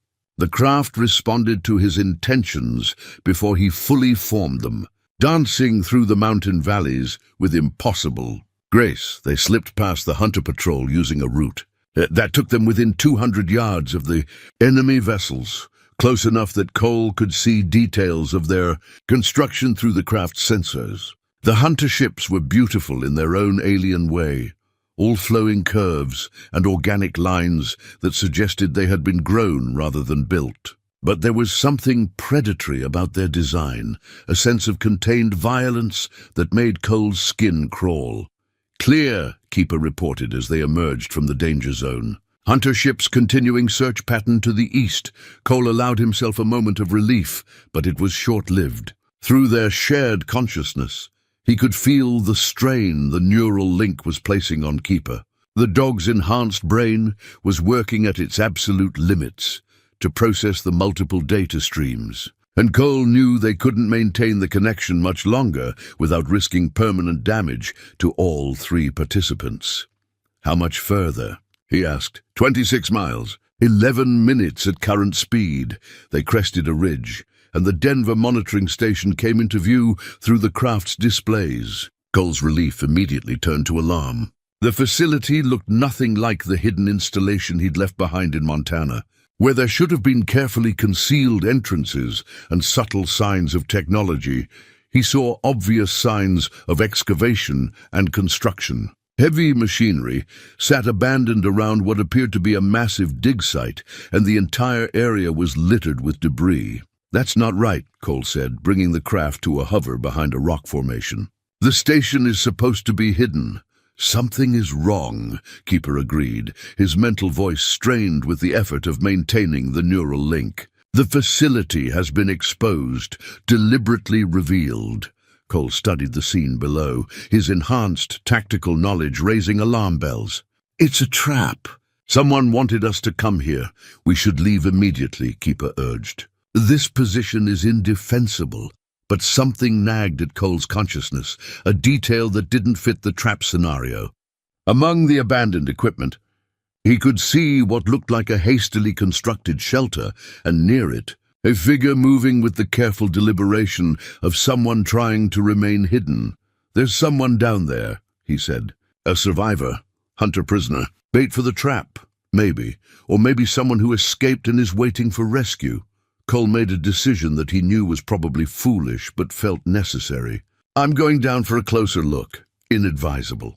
Risk of capture or death approaches certainty. I can't leave without knowing. If there's a chance someone survived, the craft descended through his will, staying hidden behind terrain features while bringing them closer to the excavation site. As they approached, details became clearer through the enhanced senses. The figure below was human, definitely, but something about their movements suggested injury or extreme fatigue. They were searching through the debris with desperate urgency, as if looking for something specific. Cole brought the craft down in a hidden clearing about half a mile from the dig site. "I'm going in on foot," he said. "Better chance of staying hidden, and if it is a trap, at least you and the ship can escape." "I accompany you," Keeper said, already moving toward the craft's exit. "You're barely holding the neural link together as it is. You need to—" "I accompany you," the dog repeated with absolute finality. They left the craft hidden in a grove of pine trees, its stealth systems rendering it invisible to casual observation. Cole carried his rifle and basic survival gear, while Keeper trotted ahead with his enhanced senses, alert for any sign of danger. The approach to the dig site took nearly 30 minutes of careful movement through terrain that offered minimal cover. As they drew closer, Cole could see that the excavation was massive, easily the size of several football fields, dug down to a depth of at least 50 feet. At the bottom of the pit, the twisted remains of what had once been the Denver monitoring station lay exposed like the bones of some prehistoric creature. The technology that should have been hidden and protected was scattered across the excavation floor, most of it obviously destroyed. The figure they'd spotted from the air was a woman, probably in her 50s, wearing the kind of outdoor gear that suggested she'd been living rough for some time. She was systematically searching through the wreckage, occasionally pausing to examine pieces of equipment before discarding them and moving on. "Dr. Sarah Chen," Keeper said quietly, his enhanced memory providing identification. "Senior technician assigned to Denver Station. Officially reported dead 3 weeks ago." Cole studied the woman through his rifle scope, noting the careful way she moved and the fact that she seemed to know exactly what she was looking for. If she's been hiding here for 3 weeks, why expose herself now? Unknown. But her presence suggests the station's destruction was not total. She may have salvaged critical components. They worked their way closer, using the excavation's rim for concealment. When they were within 100 yards, the woman suddenly looked up directly at their position, as if she'd sensed their presence. Instead of fleeing or calling out, she made a specific hand gesture, 3 fingers held against her temple, then pointed skyward. Recognition signal, Cole said, accessing his downloaded knowledge. She's identifying herself as network personnel, or she knows the codes because she helped plan the attack. Cole considered the possibility, then made another decision based more on instinct than logic. He stood up slowly, keeping his rifle ready, but not aimed directly at the woman, and called out in a voice that would carry across the excavation. "Dr. Chen? I'm Cole Rafferty, Michael Rafferty's brother." The woman's reaction was immediate and genuine, relief so profound it was visible from 100 yards away. She raised both hands to show they were empty, then called back, "Thank God, I was beginning to think no one was left." Cole and Keeper worked their way down into the excavation, alert for any sign of ambush. But as they drew closer to Dr. Chen, it became clear that her exhaustion and desperation were real. She looked like someone who had been living on adrenaline and hope for far too long. "Dr. Chen," Cole said as they reached the bottom of the pit, "what happened here?" "They came 4 days ago," she said, her voice hoarse with fatigue. "Not just hunters, humans too. They knew exactly where to dig, exactly what systems to target. Someone gave them detailed schematics of the facility. You've been hiding here for 4 days, longer. I was off-site when the attack began, came back to find," she gestured at the destruction around them. "But I managed to save this." From a concealed cache in the wreckage, she produced a metallic cylinder about the size of a thermos bottle. "Core memory unit from the primary database. Everything we've learned about hunter technology over the past 30 years, ship designs, weapons capabilities, tactical preferences. It's all here." Cole felt his heart rate spike. The information in that cylinder could be the key to Earth's defense against the invasion. "Why didn't you take it to another station?" "Because there are no other stations," Dr. Chen said quietly. "I've been monitoring communications. Every facility in the network has gone dark. We're the last ones left." The words hit Cole like a physical blow. "All of them? Even the primary station? I lost contact with Montana yesterday. Whatever's happening, it's accelerating." Cole felt the weight of cosmic failure settling on his shoulders. The network his brother had died protecting was gone, leaving Earth blind and defenseless against an enemy that was already moving against them. But then Keeper barked once, a sharp sound that carried urgent warning. "Aircraft approaching," the dog said in Cole's mind. "Hunter configuration. Multiple contacts." Cole looked up to see dark shapes moving across the sky above the excavation, sleek vessels that moved with the organic grace he'd observed in the patrol ships. But these were larger, more heavily armed, and they were converging on the dig site with obvious hostile intent. "They've been waiting," Dr. Chen said with grim understanding, "using the site as bait to draw out any survivors." "How many?" Cole asked. 6 ships. Weapons active. Time to impact 90 seconds.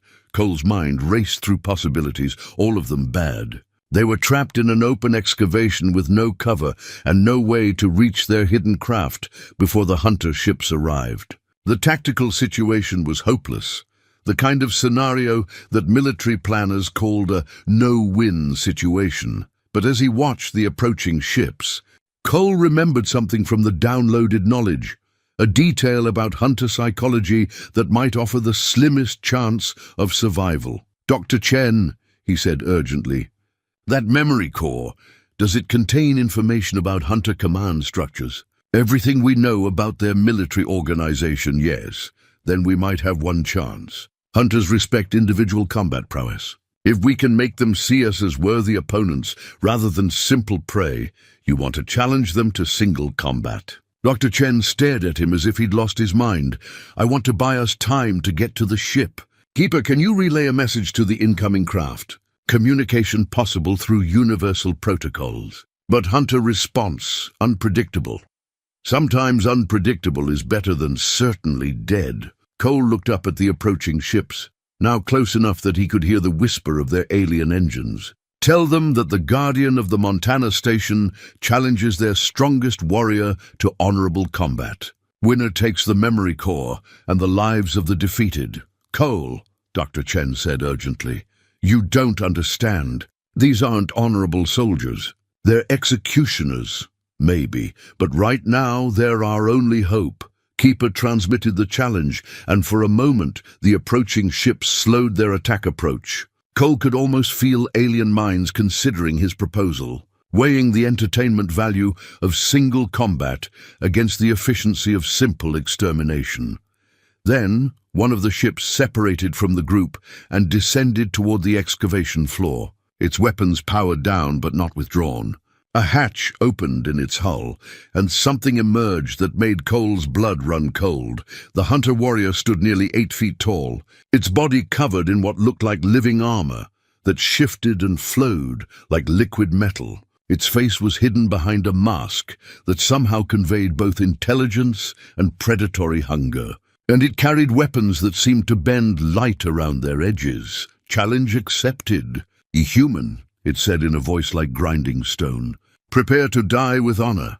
Cole checked his rifle and stepped forward to meet his fate, knowing that everything, Dr. Chen's life, the memory core, and possibly the future of 2 species, depended on the outcome of the next few minutes. The hunter-warrior moved with fluid grace across the excavation floor, its living armor rippling with each step like water disturbed by wind.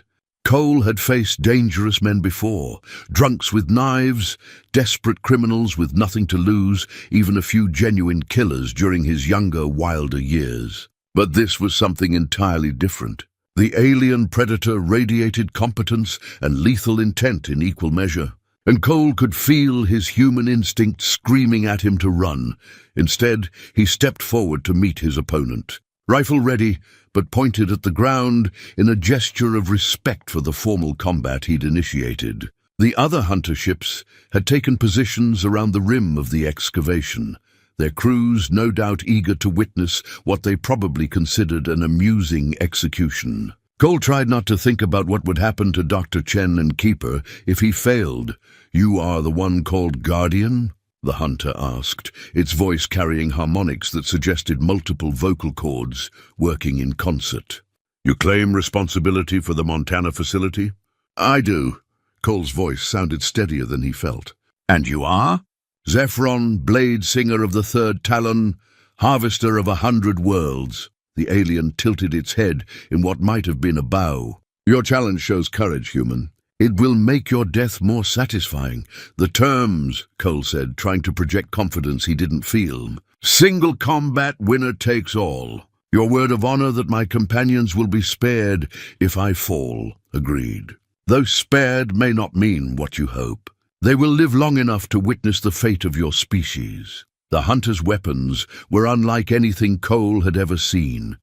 Blades that seemed to exist partially in normal space, and partially somewhere else, their edges flickering in and out of visibility.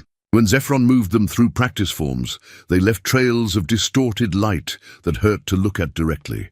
Cole's rifle felt pathetically inadequate by comparison, but it was the weapon he knew best. His grandfather had taught him to shoot when he was 8 years old, and Michael had refined those skills during their hunting trips through these same mountains. He was good, better than good, but good enough to face an alien warrior with technology centuries beyond human capability. Keeper, he said quietly, knowing the dog's enhanced hearing would pick up his words even from across the excavation. Whatever happens, protect Dr. Chen. Get that memory core back to the Watchers. Understood, came the mental reply. But there may be another option. Before Cole could ask what Keeper meant, Zephron raised his weapons and spoke in a voice that carried to every corner of the dig site. Let combat begin. The hunter moved faster than anything Cole had ever seen, not quite a blur, but close to it. The alien crossed 20 yards of broken ground in what felt like 2 heartbeats, its flickering blades seeking Cole's throat with surgical precision. Only desperate instinct saved him, throwing himself sideways as the energy weapons passed through the space his head had occupied a millisecond before. Cole rolled, came up on one knee, and fired 3 quick shots at center mass. The bullets struck Zephron's armor and simply vanished, absorbed by whatever technology protected the alien warrior. The hunter paused, tilted its head as if amused by the futility of conventional weapons, then resumed its attack with renewed intensity. For the next several minutes, Cole's world contracted to a desperate dance of survival. He used every trick his grandfather had taught him about mountain fighting, using terrain features for cover, staying mobile, forcing his opponent to attack uphill when possible. The excavation's broken ground worked in his favor, providing obstacles that slowed the hunter's incredible speed without significantly hampering his own movement. But it was a losing battle, and both combatants knew it. Cole's ammunition was limited, and none of his shots seemed to have any effect on the alien's armor. Meanwhile, Zephron's energy blades came closer with each exchange, leaving scorched marks on the rocks where Cole had been standing moments before. "You fight well for prey," Zephron called out during a brief pause in the action. "Your death will be remembered with honor." "Not dead yet," Cole replied, checking his ammunition. 4 rounds left in the magazine, 2 spare magazines in his jacket. Enough for perhaps 90 seconds of fighting, if he was careful and lucky. True, but inevitable. Your weapons cannot penetrate Talon armor, and your speed cannot match Talon enhancement. Submit now, and your end will be swift. Cole considered the offer for exactly 1 second before rejecting it. Swift death was still death, and Dr. Chen would still face whatever horrors the hunters had planned for humanity. Besides, something Keeper had said was nagging at the back of his mind. Another option. What had the dog meant?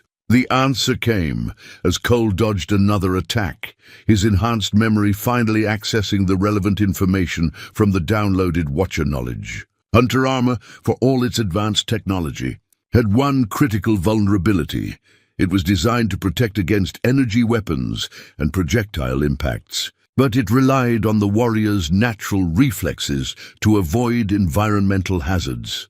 Cole smiled grimly and began working his way toward the center of the excavation, where the remains of the monitoring station's power core lay scattered among the debris. The Watchers had used fusion technology to power their equipment, clean, efficient, and under normal circumstances, completely safe. But if the containment protocols could be disrupted, running human, Zephron taunted, following Cole's retreat with predatory patience. "There is nowhere to hide in this pit." "Not hiding," Cole said, reaching the twisted wreckage of what had been the station's primary generator. Improvising, he fired his remaining rounds not at the hunter, but at specific components of the damaged fusion system: coolant lines, magnetic containment rings, safety interlocks that had been designed to prevent exactly what Cole was attempting to trigger. His grandfather had always said that sometimes the best way to deal with a bigger, stronger opponent was to change the rules of the fight. Zephron realized what Cole was attempting a moment too late. The hunter-warrior leapt forward, energy blades seeking to end the combat, before the human could complete his sabotage. But Cole had timed his actions perfectly. As the alien closed the distance, Cole fired his last shot into the fusion core's destabilized containment matrix. The explosion wasn't nuclear. The Watchers were too careful for that, but it was substantial enough to turn the center of the excavation into a crater of superheated rock and twisted metal. The hunter's armor protected Zephron from the initial blast, but the warrior was caught off guard by the environmental nature of the attack. Instead of deflecting energy or absorbing impact, the armor simply conducted the intense heat directly to its wearer.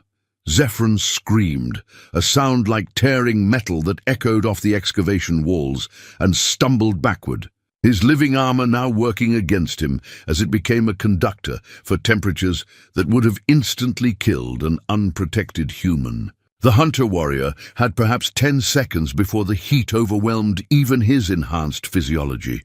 Cole didn't waste those seconds. He sprinted across the devastated excavation floor toward the spot where Dr. Chen and Keeper waited, diving behind a pile of debris just as the secondary explosions began. The hunter ships above opened fire immediately, their weapons turning the crater into a furnace of destruction. But their shots came too late to save their fallen comrade. When the bombardment finally stopped, Cole raised his head cautiously. Zephron lay motionless in the center of the crater, his once magnificent armor now a twisted shell of cooling metal. The other hunter ships hovered in apparent indecision. Their warrior culture had rules about honorable combat, and Cole had technically won, according to the terms they'd agreed to. "Impressive," came a new voice from one of the ships, speaking through external communicators. "The human shows unexpected cunning." "Very well. The terms are honored. You and your companions may depart."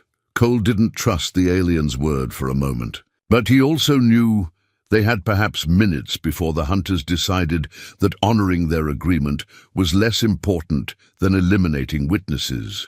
"Can you move?" he asked Dr. Chen quietly. "Yes, but Cole, that was insane. Fusion cores aren't supposed to be weaponized. My grandfather used to say that any tool could be a weapon if you were desperate enough." Cole helped her to her feet, noting that she still clutched the precious memory core. "Right now, we need to get to our ship before they change their minds about letting us go." Keeper had already started moving toward the excavation's rim, following a route that would take them to the hidden craft. The dog's enhanced senses were clearly tracking the hunter ship's positions, alerting him to any change in their tactical stance.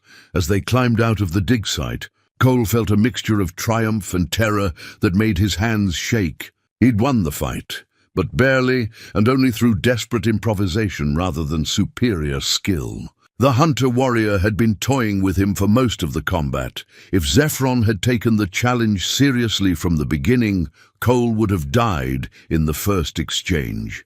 "The ship's location?" Dr. Chen asked as they reached the rim, half a mile through the trees. "Stay low, stay quiet, and pray those ships don't decide that honor is less important than tactical advantage." They made it to the craft without incident, though Cole could feel the hunter ships tracking their movement.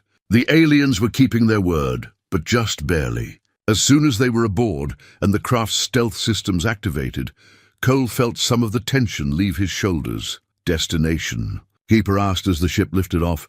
"Montana. We need to warn the Watchers and figure out what comes next." "The network is gone," Dr. Chen said quietly as they gained altitude. "Earth is blind.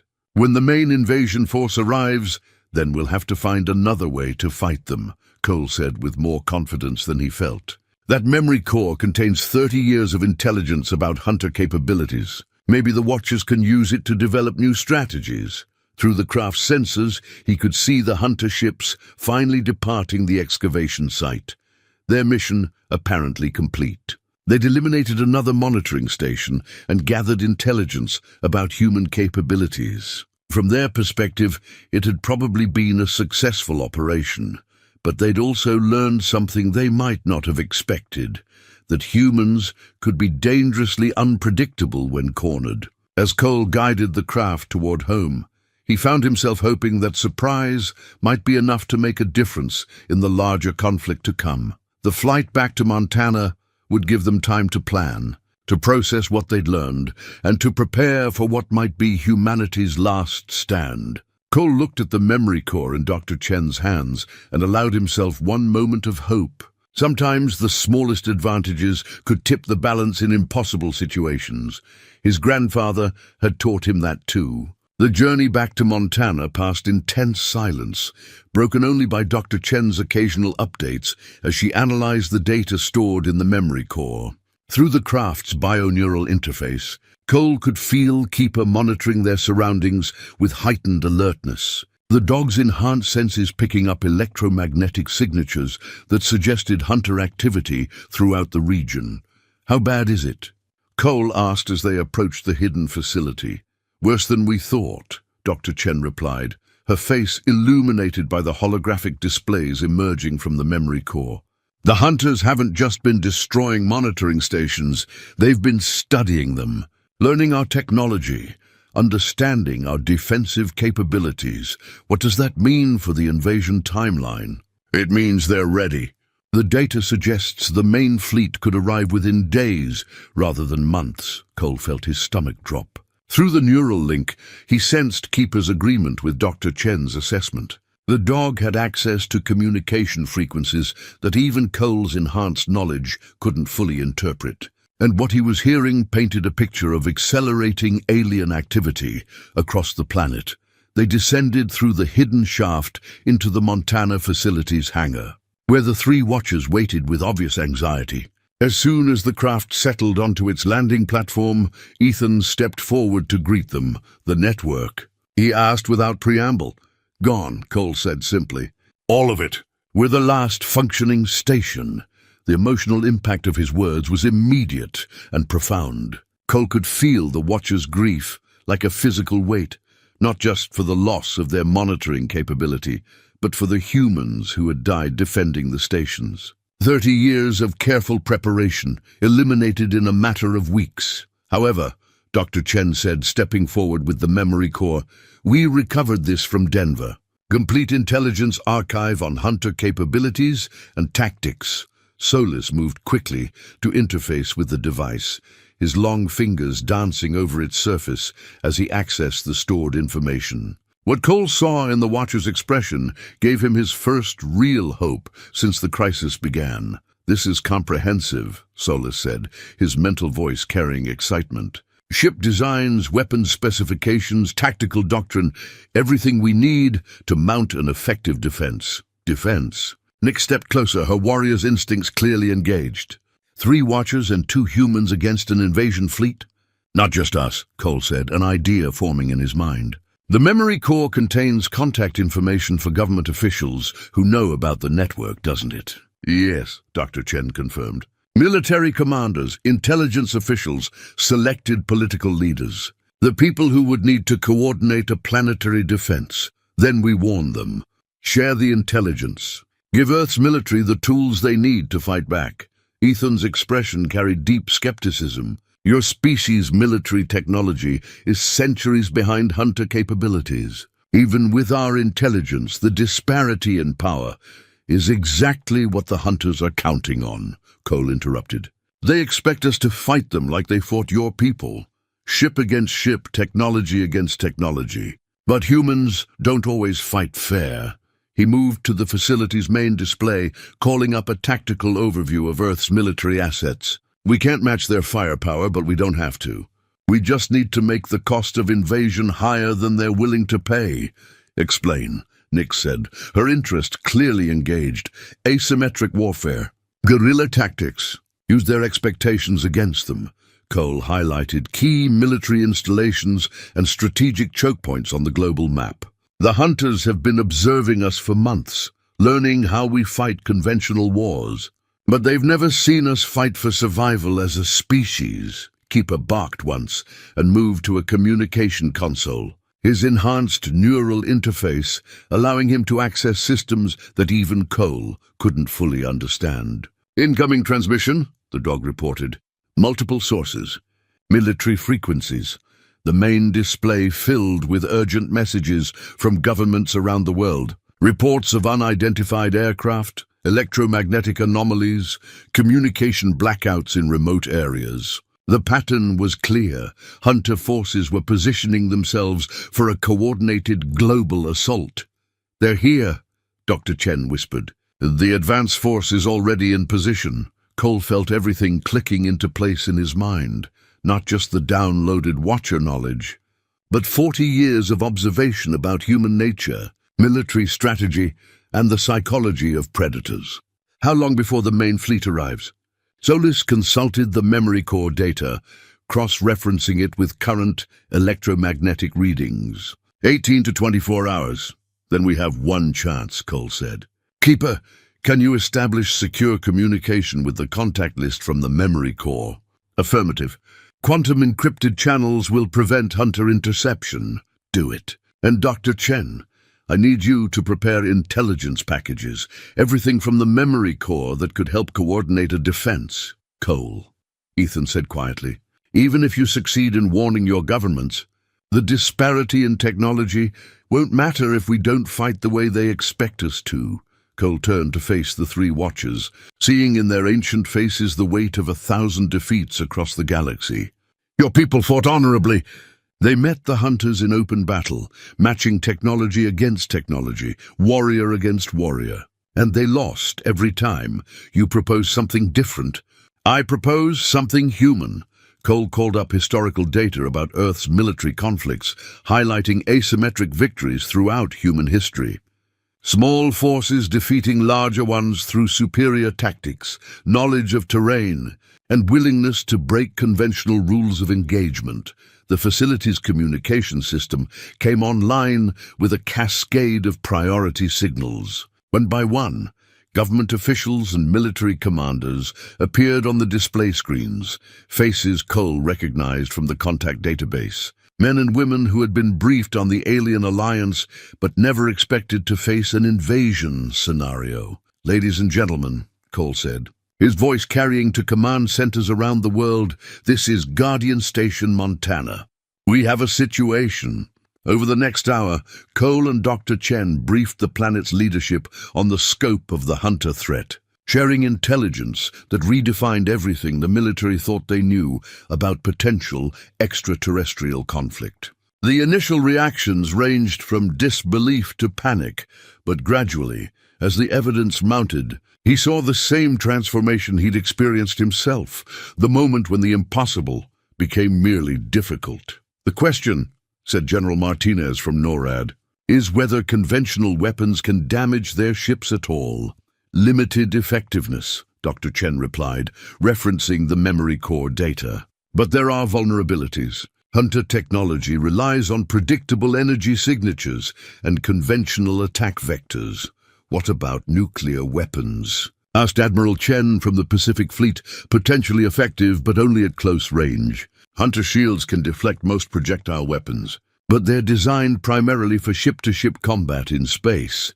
Cole watched the faces on the screens as the planetary leadership processed the intelligence, seeing the same mixture of fear and determination that had driven him to accept his role as Guardian. These were people who had spent their careers preparing for threats they could understand, human enemies with human limitations. And they faced something that challenged every assumption about warfare and survival.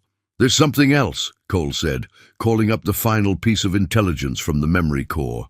The hunters aren't just invading Earth for conquest. They're harvesting. The silence that followed his words was profound and terrible. On screens around the world, the faces of Earth's defenders reflected the understanding that they weren't just fighting for political control or territorial sovereignty. They were fighting for the continued existence of the human species. Then we make them pay for every life, General Martinez said quietly. What do you need from us? The next 16 hours transformed the Montana facility into the nerve center of humanity's first interplanetary war. Cole found himself coordinating with military commanders across 6 continents, sharing tactical intelligence while the Watchers worked frantically to adapt their technology for human use. The memory core had revealed crucial weaknesses in hunter defenses, but exploiting them would require precision timing and absolute coordination. Beijing reports hunter scouts over the South China Sea, Dr. Chen announced from her position at the communications array. Moscow has electromagnetic anomalies in the Urals. They're positioning for simultaneous strikes on major population centers. Cole studied the global tactical display, watching red indicators multiply across the planet's surface. The pattern was methodical, professional, exactly what he'd expect from an enemy that had perfected planetary conquest across multiple star systems. Traditional deployment, Nix observed, her warrior's experience evident in how quickly she read the hunter strategy. Overwhelming force applied to break resistance before it can organize, which means they still don't understand what they're facing, Cole said. Through the neural link with Keeper, he could monitor secure communications from military units worldwide, watching as Earth's forces implemented the unconventional tactics he'd proposed. General Martinez, what's the status on Operation Underdog? The NORAD commander's voice crackled through the quantum-encrypted channel. All assets in position. Nuclear submarines have moved to designated coordinates. Strike aircraft are maintaining radio silence at predetermined holding patterns. We're as ready as we'll ever be.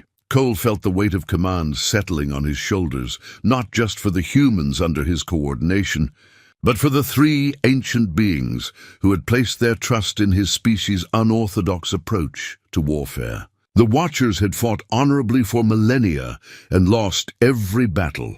They were betting everything on humanity's willingness to fight dirty. Keeper, what's our status on the atmospheric craft? All three vessels operational. Watcher modifications complete. Human pilots have achieved basic proficiency with bioneural interfaces. The modification process had been Dr. Chen's idea, adapting the alien craft for human pilots by installing simplified control systems. Alongside the advanced bioneural interfaces, the compromise reduced the ship's maximum capabilities, but made them accessible to experienced military aviators. 3 craft wasn't much against an invasion fleet, but they would serve as force multipliers for the larger strategy. Contact, Solis announced suddenly, his long fingers dancing across control surfaces as new data flooded the facility's sensors. Hunter main fleet dropping out of hyperspace. Distance, 600,000 kilometers and closing. The main display shifted to show space above Earth, where points of light were materializing like malevolent stars. Cole's enhanced knowledge allowed him to interpret the readings. 73 ships of various classes, from massive dreadnoughts to swift attack craft. Enough firepower to reduce Earth's surface to molten slag within hours. Fleet composition matches historical patterns, Ethan said grimly. Command ships, heavy assault vessels, troop transports, they intend complete occupation rather than simple destruction. How long until they reach engagement range? 4 hours to atmospheric entry, 6 hours to surface deployment. Cole opened communication channels to military commands worldwide. All stations, this is Guardian. Operation Underdog is now active. Repeat, Operation Underdog is active. Across the planet, Earth's defenders began implementing a strategy that violated every principle of conventional military doctrine. Instead of massing forces to meet the enemy head-on, they scattered and hid. Nuclear submarines submerged to maximum depth and went silent. Air forces dispersed to hidden airfields and waited. Ground forces melted into urban environments and wilderness areas, carrying weapons designed not for open battle, but for harassment and sabotage. They're not responding as expected, Dr. Chen reported, monitoring Hunter communications through the facility's sensors. The fleet commanders are confused by the lack of visible resistance. Cole smiled grimly. The Hunters had conquered worlds where civilizations met them in honorable battle, matching fleets against fleets in the dark between stars. They'd never faced an enemy that simply refused to provide convenient targets for destruction. First wave entering atmosphere, Keeper reported. 18 ships, assault configuration. Primary targets appear to be major cities. Let them come, Cole said. All units maintain position. Do not engage until the second wave deploys. The next 2 hours tested every nerve on the planet. Hunter assault ships descended on Earth's major cities, their weapons reducing empty government buildings and abandoned military bases to rubble. But the devastating attacks struck targets that had been evacuated hours earlier, destroying infrastructure rather than eliminating resistance. Second wave deploying, Ethan announced. Troop transports beginning surface operations. This was the moment Cole had been waiting for. The Hunters' tactical doctrine called for securing landing zones before deploying their main force, standard practice when facing conventional opposition. But Earth's defenders weren't following conventional patterns. All units, Operation Stinger is now active, Cole broadcast to the global network. Repeat, Operation Stinger is active. Around the world, Earth's hidden forces struck simultaneously. Nuclear submarines launched missiles at Hunter ships from underwater positions the aliens couldn't have predicted. Stealth aircraft emerged from concealment to attack landing zones with precision munitions. Ground forces hit isolated hunter units with everything from improvised explosives to stolen alien weapons. Recovered from destroyed monitoring stations, the attacks weren't intended to destroy the invasion fleet. Earth's forces lacked the firepower for that kind of direct confrontation. Instead, they were designed to create chaos, confusion, and uncertainty in an enemy that had grown accustomed to predictable resistance. Hunter fleet responding, Nix reported, with something that might have been approval. Command ships moving to support ground forces. Fleet formation becoming dispersed. Perfect, Cole said. Dr. Chen launched the atmospheric craft. Target the isolated command ship. Cole, Ethan said quietly. Even with our modifications, 3 ships against a Hunter dreadnought isn't about winning, Cole finished. It's about sending a message. The facility's hangar doors opened, and the 3 modified atmospheric craft rose into the Montana sky. Through the neural link, Cole could feel the human pilots' determination as they guided their vessels toward an engagement that none of them expected to survive. But survival wasn't the point. The point was proving that humanity wouldn't go quietly into extinction.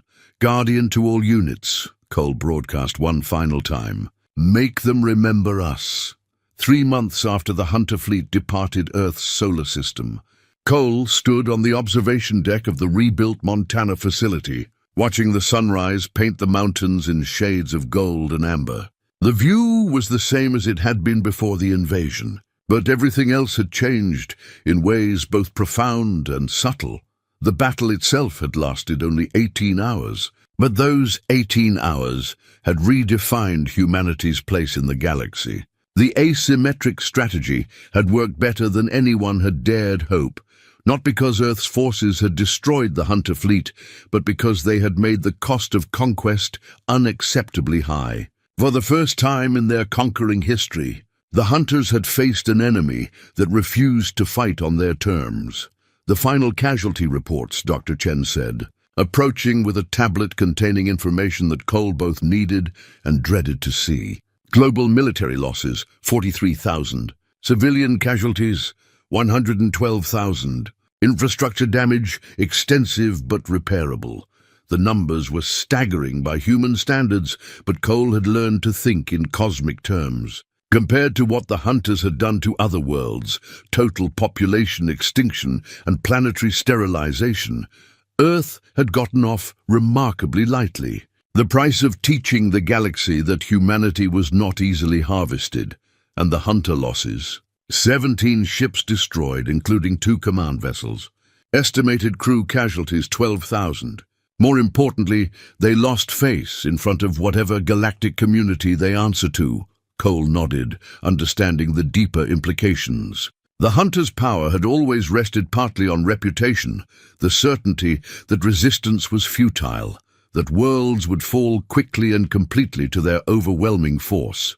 Earth had broken that reputation, proving that even technologically superior enemies could be made to bleed. Keeper trotted onto the observation deck, his amber eyes bright with intelligence that still amazed Cole, even after months of partnership.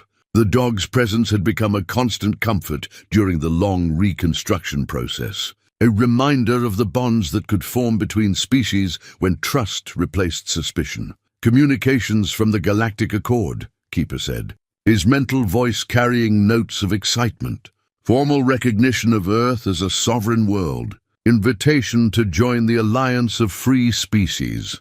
The Galactic Accord. Cole was still adjusting to the reality that Earth was no longer alone in the universe, that there were other species who had successfully resisted Hunter expansion and formed a mutual defense pact. The Watcher's long isolation was ending, and humanity was being welcomed into a community of survivors. What did we tell them? Cole asked. That Earth's representatives would consider the offer, Dr. Chen replied. The Security Council is still debating the implications of formal galactic citizenship. Cole smiled at that. Trust human politicians to turn first contact into a committee discussion. But then again, careful deliberation was probably wise when accepting membership in an interstellar alliance. The next decisions would shape humanity's future for generations to come. Ethan emerged from the facility's interior, his tall form moving with the grace that marked all watchers, but now touched with something Cole had rarely seen in the ancient beings: hope. The three survivors were no longer the last of their kind. Contact with the Galactic Accord had revealed other Watcher refugees scattered across distant worlds, kept hidden by the same caution that had protected the Montana facility. "The morning briefing," Ethan said, his voice carrying warmth that would have been impossible before the invasion. Representatives from 12 species wished to speak with Earth's Guardian. Guardian. The title still felt strange, but Cole had grown into it over the past months. He was no longer just the man who'd operated the monitoring station. He'd become Earth's official liaison to the galactic community, the bridge between human and alien perspectives that would be crucial for successful integration. "Any word from the deep space monitoring stations?" Cole asked, all quiet. "The hunters appear to have withdrawn to their core territories. Our analysts believe they're reassessing their expansion strategy in light of Earth's resistance. That was the best outcome they could have hoped for, not just survival, but breathing room. Time for humanity to adapt, to learn, to prepare for whatever challenges the galaxy might present." The monitoring network was being rebuilt with new technology provided by Accord allies, creating a defensive grid that would make future surprise attacks nearly impossible. Cole walked to the edge of the observation deck, looking out over wilderness that seemed both familiar and transformed. Michael would have been proud to see how the crisis had brought out the best in both species: human ingenuity and determination coupled with Watcher wisdom and technology. The partnership that had begun in secret 30 years ago was now the foundation for Earth's future among the stars. "I've been thinking about my brother," Cole said quietly. "About all the years he spent alone up here, carrying the responsibility for protecting two worlds. He never got to see the outcome of his sacrifice." "Perhaps he did," Keeper said, his mental voice gentle with understanding. "The Watchers believe consciousness persists beyond physical death. Your brother's essence may be aware of what his dedication accomplished." Cole found comfort in the possibility, even if he couldn't entirely believe it. What mattered was that Michael's work had not been in vain. The Hidden Alliance had survived its greatest test and emerged stronger than ever. Dr. Chen joined him at the railing, her expression thoughtful as she gazed out at the mountains. "Any regrets about giving up your solitary life for all this cosmic responsibility?" Cole considered the question seriously. 3 months ago, he'd been a man running from connection, from purpose, from the possibility of loss. Now he was bonded to beings from another world, responsible for decisions that affected entire species, and more deeply connected to his fellow humans than he'd ever thought possible. "No regrets," he said finally. "For the first time in 40 years, I feel like I'm exactly where I belong." In the distance, one of the new atmospheric craft streaked across the sky, human pilots working alongside Watcher technology to patrol the skies that had once been threatened by alien invasion. The sight filled Cole with a satisfaction that went deeper than simple accomplishment. It was the satisfaction of purpose fulfilled, of a legacy worthy of the brother who had believed in him when he couldn't believe in himself, Keeper barked once, a sound of contentment that echoed off the mountain peaks. The sound seemed to say what Cole felt but couldn't quite express, that sometimes the most unlikely partnerships could achieve the impossible, and that courage was often found in the most unexpected places.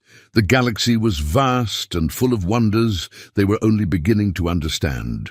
But Earth was ready to meet whatever came next, protected by the alliance between species that had begun with a stray dog leading a lonely man through a blizzard to find his destiny. And that was enough.